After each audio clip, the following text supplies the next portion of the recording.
জুলাই আন্দোলনের প্রথম শহীদ আবু সাইদ হত্যা মামলায় বেগম রোকেয়া বিশ্ববিদ্যালয় বেরবির ভিসি হাসিবুর রশিদ সহ ৩০ জনের বিরুদ্ধে মানবতাবিরোধী অপরাধের মামলায় দ্বিতীয় দিনে সাক্ষ্য গ্রহণ আজ।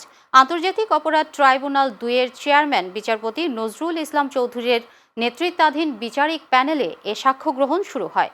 এর আগে ২৮ আগস্ট আবু সাইদের বাবা মকবুল হোসেনের জবানবন্দির মধ্য দিয়ে শুরু হয় মামলার সাক্ষ্য গ্রহণ। একই দিন সাক্ষ্য দেন রংপুরের কর্মরত এনটিভির সিনিয়র করেসপন্ডেন্ট AKM মইনুল হকও। তবে ওই দিন তার জেরা শেষ হয়নি। গত ২৪ জুন এ মামলার তদন্ত প্রতিবেদন ট্রাইব্যুনালে জমা দেন তদন্ত সংস্থার কর্মকর্তারা। আনুষ্ঠানিক অভিযোগ আমলে নেন ৩০ জন।